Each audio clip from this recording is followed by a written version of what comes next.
Salam sejahtera bagimu, amang-inang yang dikasihi Tuhan. Sebelum kita mendengarkan firman kehidupan, kita berdoa. Terima kasih Tuhan untuk waktu yang Tuhan berikan, dan kami boleh mendengar firman Tuhan, mengenal jalan Tuhan, dan keinginan Tuhan dalam kehidupan kami. Bersuaralah Tuhan, sebab kami telah siap untuk mendengarkannya. Amin. Firman kehidupan bagi kita tertulis dalam surat Galatia pasal 2 ayat 16. Kamu tahu bahwa tidak seorang pun yang dibenarkan oleh karena melakukan hukum Taurat, tetapi hanya oleh karena iman dalam Kristus Yesus. Sebab itu kami pun telah percaya kepada Kristus Yesus, supaya kami dibenarkan oleh karena iman dalam Kristus dan bukan oleh karena melakukan hukum Taurat. Sebab tidak ada seorang pun yang dibenarkan oleh karena melakukan hukum Taurat. Demikian firman Tuhan. Saudaraku yang dikasihi Tuhan Yesus Kristus, pernahkah kamu merasa yang terjadi di era yang lebih berkembang, kita ingin tampil lebih baik? Di tahun 2026 juga mengajak kita untuk lebih sempurna dari tahun lalu. Sehingga akhirnya satu pencapaian hidup manusia di tahun ini hanya untuk menjadi lebih baik. Ingin tampil lebih sempurna, ingin dilihat oleh orang lebih baik, dan di satu sisi ia seperti menaiki gunung yang semakin lama semakin tinggi dan sulit untuk dinaiki. Inilah gambaran tentang tuntutan di bawah hukum. Orang akan mencapai kelelahan eksistensialnya. Dia menemukan bahwa ternyata ia tidak cukup baik dari apa yang dikerjakannya. Tidak ada yang sempurna. Dan tidak juga membuatmu lebih merdeka. Hari ini firman Tuhan mengajak kita untuk turun gunung. Dan menemukan satu undangannya, beristirahatlah dalam kasih setia Tuhan.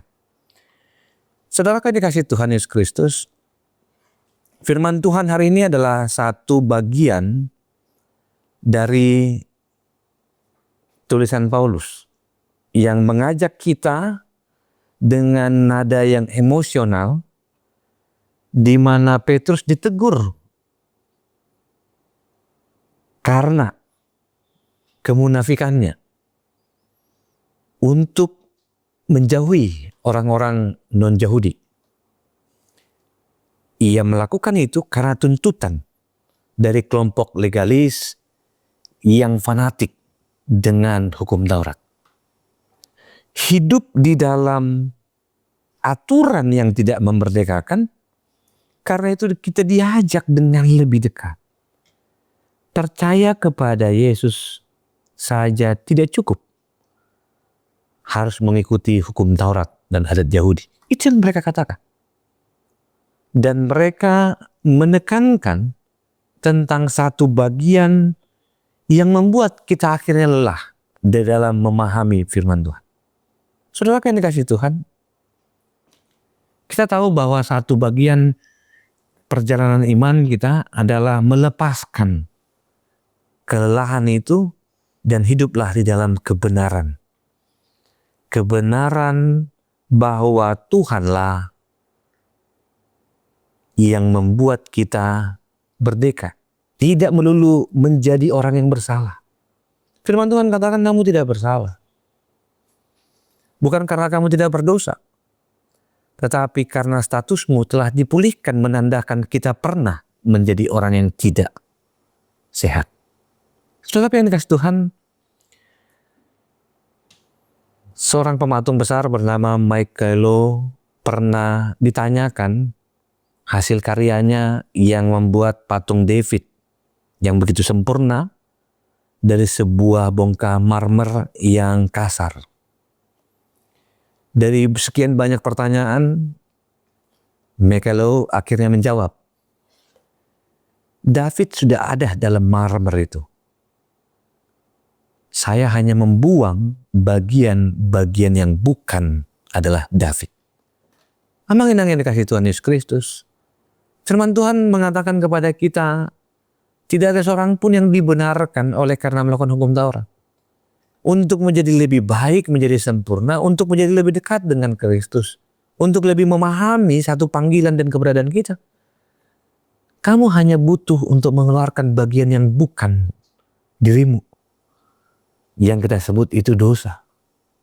Kamu mohon dan kita diundang kepada Tuhan untuk menghidupi aturan-aturan keagamaan itu sebagai bentuk media, alat yang mengajak kita mengenal ada patron untuk mengenal Tuhan adalah aturan. Tapi tidak menggantikan Tuhan itu menjadi hukum Taurat. Mengeluarkan yang bukan merwat dalam tubuh adalah satu panggilan kita di dalam mencintai hukum Taurat. Saudara yang dikasih Tuhan, apa yang boleh kita pelajari dari firman Tuhan ini? Yang pertama, berhenti menghukum dirimu jika Tuhan tidak lagi menghitung pelanggaranmu. Berhentilah memukuli dirimu dengan perkataan kegagalan di masa lalu. Yang kedua, melayani dengan kasih. Bukan dengan ketakutan. Ketakutan dibangun supaya tidak salah. Ketakutan dibangun, sebagian orang mengatakan, jangan-jangan sampai saya tidak masuk surga. Ketakutan dibangun adalah karena kamu selamat dan kamu pernah diselamatkan Tuhan. Dan akan diselamatkan sampai ke surga. Yang berikutnya, mari merasakan penderitaan orang lain. Seandainya kamu ada berada di situ. Berada di posisi orang lain. Saya pernah dengar satu kutipan. Jika ada orang yang kamu nasihati dan dia hanya tersenyum, percayalah, dia jauh lebih parah, lebih besar penderitaannya dari apa yang sudah kamu alami dan mengkritiknya. Berikutnya, ubah motivasimu terhadap harimu.